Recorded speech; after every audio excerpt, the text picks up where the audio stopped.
പാക്-അധീന ജമ്മു കാശ്മീരിൽ പാകിസ്ഥാൻ സർക്കാരിനെതിരെ പ്രതിഷേധം ശക്തമാകുന്നതിനിടെ അനധികൃതമായി കൈവശപ്പെടുത്തിയ പ്രദേശം ലയിപ്പിക്കുന്നതിനെക്കുറിച്ചുള്ള ഇന്ത്യയുടെ നിലപാട് വീണ്ടും ആവർത്തിച്ച് വിദേശകാര്യമന്ത്രി എസ് ജയശങ്കർ.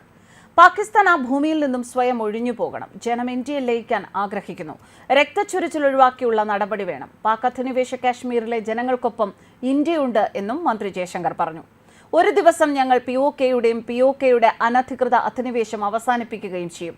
ഇന്ത്യയുമായി ചേരും. പാക് അധീന കാശ്മീർ തിരികെ പിടിക്കുക എന്നത് ഓരോ ഇന്ത്യൻ പൗരന്റെയും ലക്ഷ്യമാണ്. ഈ ദിവസങ്ങളിൽ POKയിൽ ഒരുപാട് കാര്യങ്ങൾ നടക്കുന്നുണ്ട്. മോദി സർക്കാർ ഇക്കാര്യത്തിൽ വളരെ വ്യക്തമാണ്. POK ഇന്ത്യയുടെ ഭാഗമാണ്, എല്ലായ്പ്പോഴും ഇന്ത്യയുടെ ഭാഗമാണ്. അത് ഇന്ത്യയുടെ ഭാഗമായിരിക്കും. മുംബൈയിലെ നാഷണൽ സ്റ്റോക്ക് എക്സ്ചേഞ്ചിൽ Indian capital markets road map for Viksit Bharat എന്ന സെമിനാറിൽ മാധ്യമ ആശയവിനിമയത്തിനിടെ മന്ത്രി ജയശങ്കർ പറഞ്ഞ വാക്കുകളാണിത്. ഞങ്ങൾക്ക് ഈ ഉദ്ദേശമുണ്ട്. ഒരു ദിവസം ഞങ്ങൾ POKയിലെ അനധികൃത അധിനിവേശം അവസാനിപ്പിക്കുകയും അത് ഇന്ത്യയുമായി ചേരുകയും ചെയ്യും. ഇപ്പോൾ പ്രതിപക്ഷം വിപരീത ദിശയിലാണ് എന്നാണ് നിങ്ങൾ കാണുന്നത്. കാശ്മീരിനെ എങ്ങനെ രാജ്യവുമായി സംയോജിപ്പിക്കാം എന്നതാണ് മോദി സർക്കാരിന്റെ ചിന്ത. മറുവശത്ത് ആർട്ടിക്കിൾ 370 നടപ്പിലാക്കാൻ ആഗ്രഹിക്കുന്നുവെന്നും അതിൽ താൽപ്പര്യമുണ്ട് എന്നും നിങ്ങൾ കാണുന്നു. അതിനാൽ ഇത് രാജ്യത്തിനു മുന്നിൽ വ്യക്തമായ തിരഞ്ഞെടുപ്പാണ്.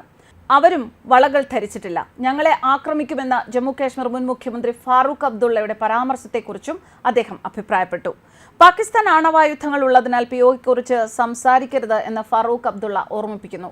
ഇന്ത്യയുടെ ആണവായുധങ്ങളിൽ ഞങ്ങൾ അഭിമാനിക്കുന്നു, മറിച്ച് പാകിസ്ഥാന്റെ ആണവായുധങ്ങൾക്കാണ് കൂടുതൽ പ്രാധാന്യം. മണിശങ്കർ അയ്യരോ ഫാറൂഖ് അബ്ദുള്ളയോ ആണെങ്കിൽ അവർ അങ്ങനെയാണ്. പാകിസ്ഥാന്റെ ആണവായുധങ്ങളെ പേടിച്ച് നമ്മൾ POKയെക്കുറിച്ച് സംസാരിക്കേണ്ടതില്ല എന്നവർ കരുതുന്നു.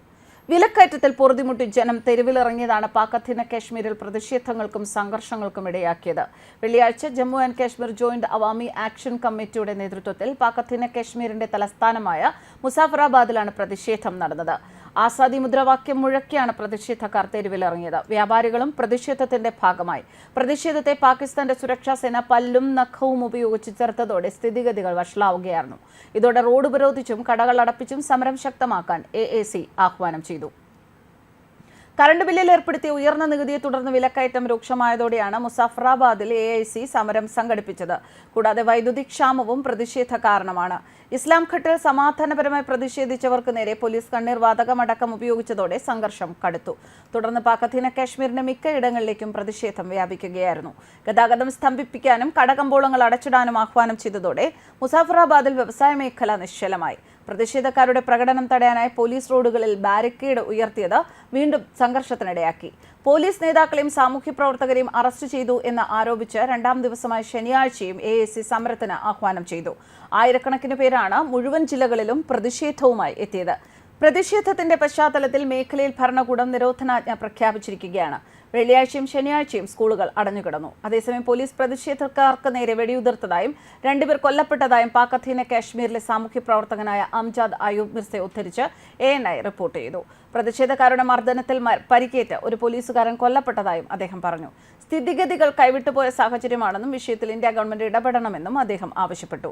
Jammu and Kashmir joint Awami action കമ്മിറ്റിയുടെ നേതൃത്വത്തിലും 2023 സമാന പ്രതിഷേധം നടത്തിയിട്ടുണ്ട്. News desk Karma news.